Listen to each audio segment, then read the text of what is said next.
Hello every get ready with me आज चाहिँ हामी बिर्तामोड जाँदैछौँ र हामी बिर्तामोड किन जाँदैछौँ हजुरले गेस गर्नु होला है। आज चाहिँ जेठको 30 गते शनिबारको दिन आज चाहिँ हामी आफ्नो छुट्टी पनि मनाउन जाँदैछौँ है, मामुलाई लिएर मामुलाई मनाएर जाँदैछौँ। सो सुरुमा चाहिँ म बात लिन्छु भनेर म यहाँ गफ लडाइरहेको थिएँ क्या, अनि कस्तो देखिन्छु भन्नु है त भनिरहेको छु क्या। अनि हेरौँ है त अब मैले बात लिइसकेँ है। अनि मलाई चाहिँ मामुले तर म एउटै लाउँ न भन्नुभयो क्या मलाई। पेन्ट लाएँ मैले फर्मल पेन्ट, अनि यो मेरो फेभरेट भेस्ट हो। अनि मलाई उताबाट बहिनीले जिस्काइरहेको थिएँ, यो मामुको पनि ला म केही लाउँदिनँ भनिरहेको थिएँ नि त।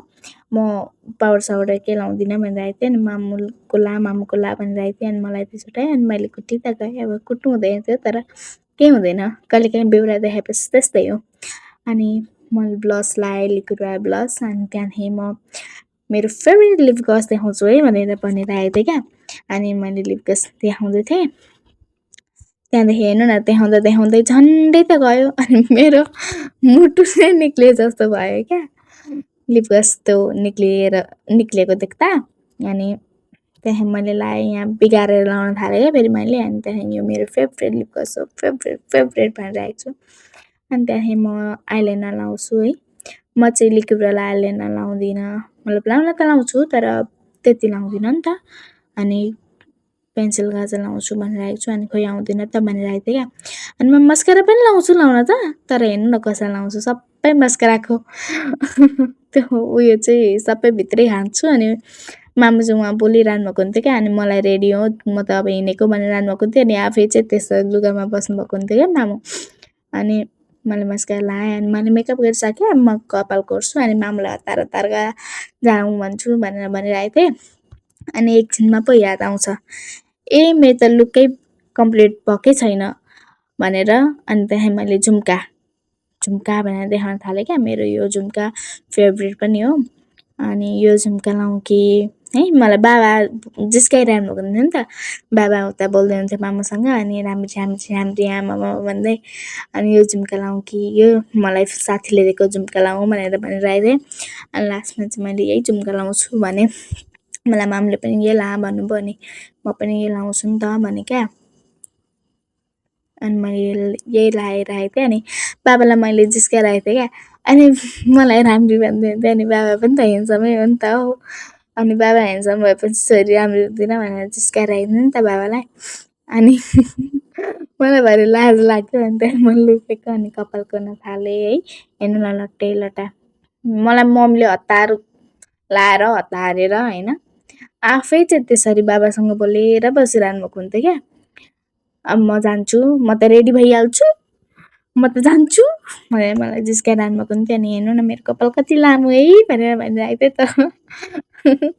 यो मेरो वेभी हेयर नदेखेर हो क्या, लामो जस्तो देख्यो भनेर म फेरि रिसाइरहेको थिएँ। अनि लट्टा है भिजेको कपाल अब भर्खर नुहाएर हो नि त। अनि ड्राई साई केही गरिनँ। अनि त्यहाँदेखि म पोनीटेल बान्छु भने, अनि त्यहाँदेखि गलामा चाहिँ म यो धागो नै बान्छु। म कुनै घाँटीमा गलामा चाहिँ कुनै पनि म चेनहरू लाउँदिनँ भनेको थिएँ। अनि म हाम्रो गर्ल्सहरूको हेयरमा यो डोरी भनिरहेको थिएँ क्या। म गर्ल्सहरूलाई गाह्रो पर्ने भनिरहेको थिएँ। अनि त्यहाँ हेर्नु न म कति मोटी देखेको भनिरहेको छु है। अनि त्यहाँदेखि उयो चप्पल चाहिँ डन माइन्ड है भनिरहेको छु क्या, किनभने त्यो चप्पल मेरो बहिनीले राखेको। अनि त्यहाँदेखि म रेडी भएँ। अनि उता मम्मी पनि लाउँदै हुन्थ्यो। अनि मामु र मैले चाहिँ सेम लगाएको, जस्ट हाम्रो चाहिँ भेष मात्रै डिफ्रेन्ट हो अलिकति। मामुले टप्स लाउनुभयो, मैले पनि यस्तै बटरफ्लाईवाला भेष। मलाई थाहा थिएन क्या यो मेरो बटरफ्लाईवाला भेष भनेर, मलाई साथीले भनेको। अन्तखेरि म सबै त भिडियो देखाउन पाइनँ है, तर हेर्नु न कति राम्रो राम्रो सामान थियो। फुल हेर्नु न कस्तो राम्रो राम्रो। यो चाहिँ हामी कस्मेटिक किचनहरूको पाउनेमा गएरखेरि चाहिँ अलिकति खुल्ला थियो नि त यहाँ। वहाँ मन्त्र क्लोथमा त भुइँ आमामामा खुट्टा टेक्ने भुइँ थिएन, कस्तो भिड कस्तो भिड। अनि त्यहाँदेखि म र बहिनी चाहिँ गफ गर्दै हिँडिरहेको थियौँ। मामु चाहिँ अगाडि अगाडि जानुभयो, हामीले दुई झोला ल्याएको भन्दै। अनि त्यहाँदेखि गफ गर्दै आइरहेको थियौँ। बेपोलाई भेट्यौँ। अनि के श्रेष्ठ थियो उहाँको नाम, मैले बिर्सेँ।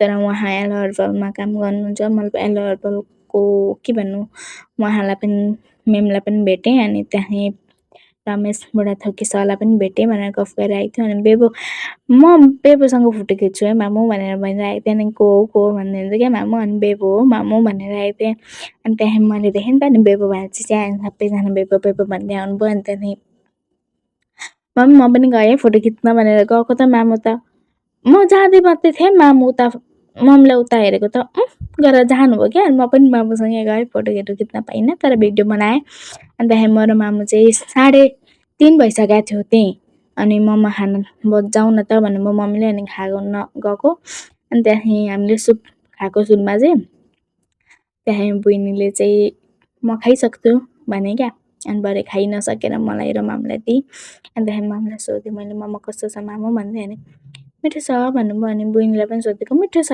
भने अनि त्यहाँदेखि मैले पनि खाएँ है उतापट्टि मान्छे हुन्थ्यो मलाई लाज लागेर अनि त्यहाँदेखि स्कुलमा सर चाँडै हामी घर लाग्यौँ है त भनेको क्या अनि हामीले चाहिँ आफ्नो शनिबारको दिन यसरी नै बितायौँ है हजुरहरूले कसरी बिताउनु भयो हजुरहरू पनि पिकै पाउनु भयो कि आउनु भएन भनेर भनिरहेको थिएँ अनि हजुरहरू नयाँ हुन्छ भने चाहिँ यहाँ सब्सक्राइब गर्न नभुल्नु होला हस् बाई बाई म चाहिँ आफ्नो घरको बाटो देखाइरहेको छु